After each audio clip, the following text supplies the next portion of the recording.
Hi, I'm Mike Potter. I'm the filmmaker of this particular Biking the Baja production, where I took my bike from basically Tijuana, Mexico, down almost into Cabo San Lucas. And I have about a 7-minute fast-forwarded, video play-by-play of this, just for the people that don't want to watch the 36-minute video, which is the full documentary that can be seen at www.relaxedchaos.com. And this right here is me at the border, the U.S.-Mexico border. And I'm just about ready to go in. This was day one, week one, on the 9th of January 2015. And I'm pushing my bike past the line where everybody from Mexico is trying to get in the other side. And so it was fascinating at the highest level. This was right after a chain break on the first day and my first Mexican meal, paid with real U.S. Mexican pesos. And it was great. That was my first fire. Stayed behind a construction site that night. It was really interesting. And again, it was just the first day, so you could just imagine the expressions. That's the next morning on day two. And this is when I was in Ensenada realizing that the U.S. passport needed to be stamped by immigration. So I stayed in Ensenada with that guy. And then that's just me talking at a camp place in the woods right off the road, the main road, talking about my experiences as I was having them. It was like the first 10 days. It was great. And right after this video shot here in this really cold camping, we had to build a fire the next morning. And then I met this guy who had a really nice home and let us stay there for 3 days. It was so beautiful. And that's part of the trip that is just so magical at these various times and moments that just make it all worth it. And yeah, that was a Catholic church. And that's the guy I was talking about just a minute ago. And we stayed there. And dogs everywhere. We stayed in a yurt, and he had a really beautiful farm. And the farmhand took us to Mexican dinner that night, and that just made it all real well worth it. That's me excited. This is another Mexican family I stayed with, and I was talking to them through Google Translate on my Android device. And this is just other places I was camping behind and taco stands and different things. Screen in screen, a camera in the front, and then my pod that went 5 feet out in front of me so people could see what I saw. And yeah, those cactuses were everywhere, like a forest of them, and animals of all shapes and sizes. Very, very docile animals, and would always come up to you. That was how they were heating the shower that morning. And a mesquite wood to actually make the beans, and then of course the family in front. And most of the people are, the young kids, are taught at home. And that's right outside of, this is before La Paz, and it was really windy that day. And we were able to just kind of get warm by the campfire and cook and eat. And the next morning we had this most amazing pancake breakfast with vegetables that were from a truck. And a lot of things in Mexico are that way. Really, really just abundant with supply. So a lot of times they're very generous and they'll give you whatever you need, including water. You just can't drink the water there. So here I am, another camera in camera. It's nice. It's the high country of Mexico as I'm heading to La Paz. And there was a lot of stretches in between that were just pure desert. That's desert camping right there, very windy. And, you really, oh, this is a really, really cool scene. The two young Mexican ladies that owned this restaurant were showing me their hot salsa, and it was so hot. I had to take my Hydro Flask bottles and simply dump it right over my head in order just to cool off, and I had to stay outside for about 10 minutes just to let the air evaporate the water that was on me. It was really funny, and it was really hard to breathe. So it made for a funny moment in this particular video. And hot salsa. Wow, there I am. And the next day, that's me basically talking to my mom in Guerrero Negro, where it's famous for whales, and that's a lagoon. And it was just a good time to meet this family and have a really authentic Mexican breakfast, but it was really starting to get hot as I pushed farther south down the Baja. And that's what this is right here. It's just different captures of, thought and experiences as the terrain features started changing rapidly. And this was coming into Santa Rosalia, and it was the first time I ever saw ocean. You can kind of see it right over there. So I was really excited about seeing ocean after a couple hundred miles of not, and just being in the desert situation. And I'm just kind of cruising down, and that's kind of an interactive map. It was my first ever project I did in Adobe After Effects, so I was really excited to add interactivity to lines. And this was really cool. This is coming into a beach. It's called Santaspac, and it was just a really beautiful, over-the-top a place. I just couldn't believe it. And then this guy gave me fresh oysters that were caught, and right there. And that was a really nice thing, is that I was able to actually buy food and fruit and vegetables all right there, as much as you wanted them. And yeah, that guy was just making his own stew out of goat for a huge party on Sunday. That's the Baja 300, Cabo San Lucas. This was moments after my mom and I spoke on Skype for the second time, and I knew I had to come home. And so I was just giving everybody an understanding of why I'm leaving the mission to Tierra del Fuego. And there I am, and I'm flying out. And I kind of dedicated the film, well, I did dedicate the film to my mother. You'll see here coming up in the images. That's Tijuana, by the way. And there's my mom. And just that life is so important, and so is friends and family. And just hug your moms. I hope that this was fun for you to see play-by-play. That's my friend, my best friend Sam Glauber. And he's going to be handing me over the mic real quick. He's just reintroducing me to the crowd on the May 8th, 2015, Whitefish, Montana at Casey's Bar and Grill. Video showing of that biking the Baja that you can see right in relaxedchaos.com. Thanks for tuning in on this Fast and Furious thing. Hey, can everybody hear me? All right. Hey. So if anybody has any questions, it was really interesting because when I was in Cabo San Lucas at the Starbucks on a Sunday on Skype, it was my second Skype session that I had with my mother. And when I heard her voice, I just knew instantly, 31 hours later, I was on Alaska Airlines home. And so really, although I expected to be gone 14 months through 6 different countries and ending my journey in Tierra del Fuego, you instantly realize what, the emotion behind, like loving your family. And that's really what connected with me throughout the journey in Mexico, and talking to my mom. And she has this amazing procedure on her heart on Monday in 3 days, so she came out here tonight, front and center. Thank you, obviously. Love you. So it's going to be an interesting journey on the medical front for my mom, because she's going to basically get a new heart. And here we are on a Friday night, and then there's Saturday and Sunday and then Monday, and it's going to be an interesting journey. It obviously took a different twist than what I initially anticipated, but that's kind of what life's about. And as a result, when I came back to Whitefish, Montana, town I grew up in, 3rd generation, love it, I kind of realized I wanted to do my own promotional art for this particular Baja bike ride. And I did, and I found out I could maybe draw some things, so that was really exciting. So you never know where inspiration happens or comes from. But anyways, if anybody has any questions, I've talked a lot. I'm a little nervous, but that's okay.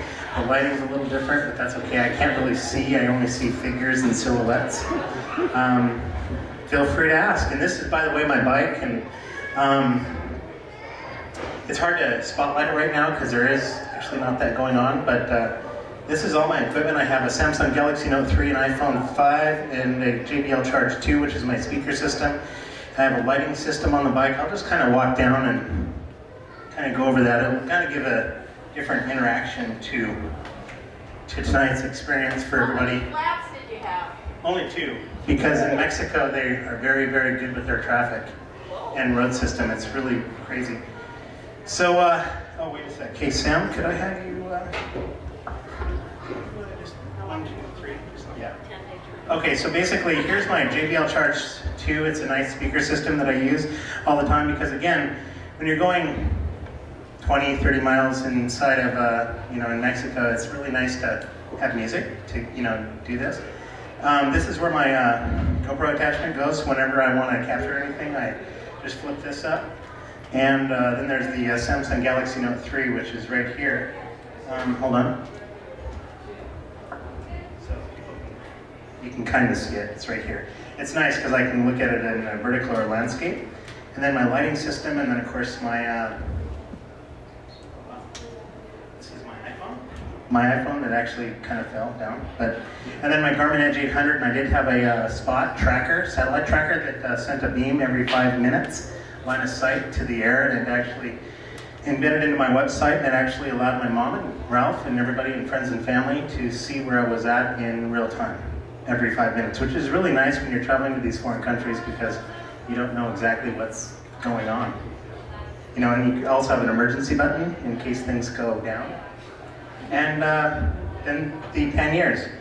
Everything's fully waterproof, and then I have 40-ounce hydro flasks, and everything on the bike is pretty much, I can survive for 3 days straight, you know, with food and water. So, and then this is just a new attachment that I did not actually have on this particular trip. But it's great for credit cards and everything else, so it's great. And a lot of people ask me why the big tires. Well, you know, go heavy or go home, be all in, just like life. And that's kind of what I tell everybody, and it's really nice because I actually did pack 6 sets of tires, which was actually 8 tires total. On the bike was like carrying a car battery. So it was like, total weight of the bike was 170 pounds. So going up and down these hills, they're very unforgiving, and I just inhale through my nose, I exhale through my mouth, and hope that my tendons, bones, ligaments, and muscles keep up with the pressure. And that's pretty much it at this point. If anybody has any questions, and thank you for, yes? Did you have private sponsorships? Absolutely not. Nothing, other than I did get some tune-up stuff from my beautiful friends at Wheaton's in Kalispell, Montana, and they have been very supportive in terms of they provided me some great stuff. They're amazing at the highest level, so yeah, they've been really, really supportive. But in terms of funding the trip, I just, do it myself. I just find a way, because I'm just so captured by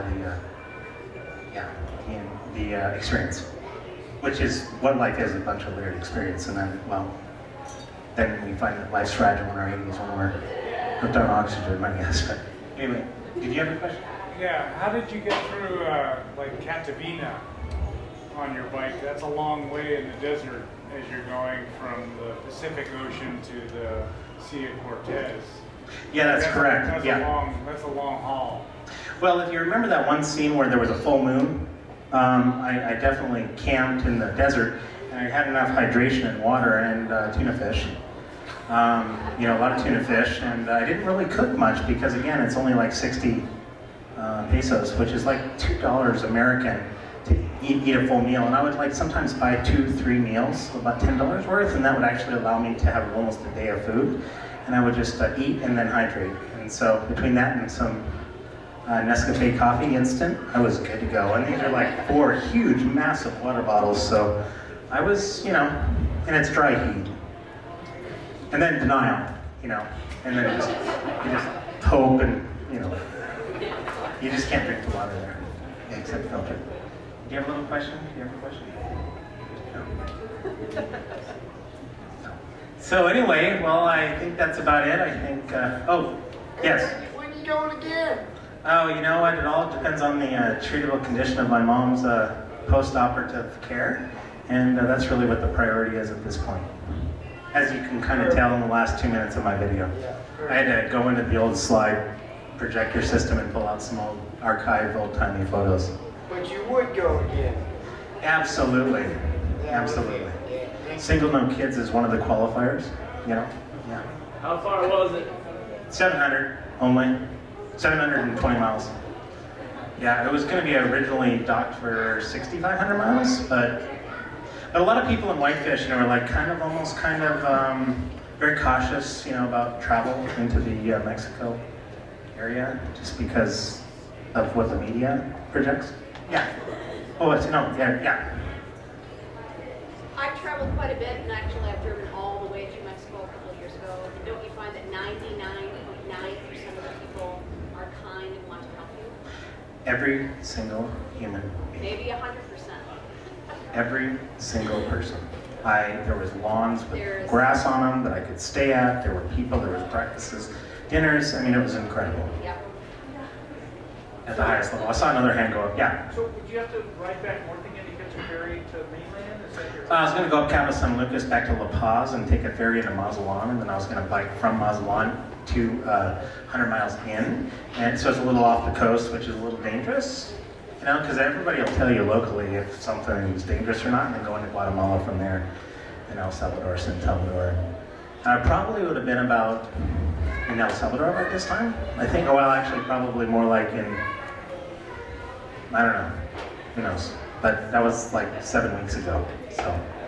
Yeah, so I just wanted to put my time to best use and just kind of create a little bit of a, you know, video for everybody to see so they can kind of demystify the process of travel. And I realized that it's just an amazing, it was obviously an amazing experience for me, and allowed me to, you know, show my awaiting audience that I don't even know. There's a lot of different faces here tonight. What's going on? So I had a great time. I mean, at the highest level. And it was great because Skype, you can interconnect, you can connect at the high, you know, all the time, you know. So really all the luxuries were home, so. Mrs. Hoyt, I used to refer to you in high school. Middle school teacher, and I heard her voice earlier, and I instantly almost stood up parade rest. I was like, Great. Well, the young man that was with you, what was his name? Brad, I guess, yeah. He just signed on to assist. Yeah, I had heard about it in the newspaper. They did a 1 year, 10-month, 3-week bike ride I did around 3 quarters of the United States, and they saw that. So he spoke Spanish, and it was really great for the first couple 100 miles because, again, there's a high level of fear. I mean, that's just stupid not to be fearful. I mean, obviously, I'm cautious. But the minute you get in there and past the Tijuana was the hardest part. Going up the hill out of Tijuana. That was ridiculous. So you're taking some Spanish No, I didn't take anything. I just went in there hardcore, and I was just... You have time on your I do, yeah. But I didn't know any Spanish when I did. I just kind of tried to speak in an accent and just, hola, ¿cómo está? You know? Yeah, it's crazy. So is there any other questions? I just really appreciate anybody, you know, came out tonight. This is great. Have You know. recovered from the salsa yet? That was intense. I mean, literally, it's good for your, I think it's good for your body. I mean, it really made me feel clear the next morning and mentally. It was the most intense salsa I'd ever had in my life. How many days? Come again? How many days did you spend? Out in the field, you mean biking? Yeah, to get to Cabo? Oh, 7 weeks. That's week. If you got 2 weeks, where would you go? Baja. I wouldn't go to Baja probably, I'd just go to La Paz and stay there. And just because Baja, I mean, Cabo San Lucas is, there's only certain sections that are really, you feel like you're out, like away from it, but it's Starbucks and, I'm not cutting it down, it's definitely, you know, but they did have a hurricane in 2013, or 2014 in September, so they're really trying to up the tourism there. So a lot of houses were devastated. But I would probably go to La Paz only, I wouldn't go all the way down to Cabo San Lucas. Yes, Ralph? How your camera set up for you and Ivy behind you? The saying going to the Yeah, well, I have a tripod system that I Repeat the actually... question. Yeah, about the camera system. Okay, so I have a helmet that actually has a reflection in it. I can see everything visually in silhouette and behind me. And then I have a pod that goes out 5 feet, and it has a Sony camera on it, and I can actually capture. And then I have this right here that actually allows the front view, so I can do screen on screen so people can see front and back of me. And so I did that because, again, I think we live in a 5-second world. People just really don't care visually anymore. So when I want to create these little YouTube videos, snippets, I want to be able to kind of maximize that experience for people.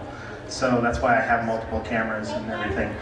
And that's why it's a sacrifice, but I know that I can actually explain my story and my journey really well visually, and that's why I do that. So there's a camera in the front, back, and I have the tripod, and my lighting, and yeah. Yes? How many tires did you use the whole trip? Well, actually, on this particular one, I only used one actual set of tires, but I brought multiple tires in because I never predicted coming back. But on my previous bike ride, 669 days around America, where I was gone 1 year, 10 months, 3 weeks, and I camped outside 404 days, I went through 8 sets of tires. And I had no hair at the beginning on day one, and September 7th, 2012, and when I got back in July of 2014, my hair was down to here, and then it was bald on top. So I kind of looked different, and I was proud of that. And then I shaved it off immediately so I didn't look, scare people, or young kids like yourselves. Yeah, so there you go. So, yeah, good times. Good times, yeah. Any quotes or basin? Yeah, I would, but again, your metabolism is so like on fire all the time. You only can usually have one. Get out to Santa Pat, which was that amazing beach that you saw. Of course, for 80 pesos, which is like $1.80, we were able to buy fish right from the people fishing out there. And then of course, the owner gave me those oysters, which you saw. And it's just that. It's just like in the pankaki or the pancakes you saw, it was really cool because that was just from a semi-truck. Like, there's so much fruit and vegetables like in the country, they like throw it away. There's just not enough. I mean, there's just too much. And so a lot of times they'll just pull over and give you a whole bunch of stuff you can't even use. So, wow. This was a lot of intel tonight. I know I threw it all at you once, but yeah. Well, if there's not any more questions, if you guys want to come up to me directly, that's great. And enjoy your wonderful night. It's a Cinco de Mayo week. It's the 8th of May. It's kind of cooler tonight, but the night is young. So hopefully this was great. And if you want to look at a little bit of my promotional posters that I did in terms of trying to promote my journey in the bike in the Baja, it's just right back there, and that's where I'll be. So that's it. Thank you.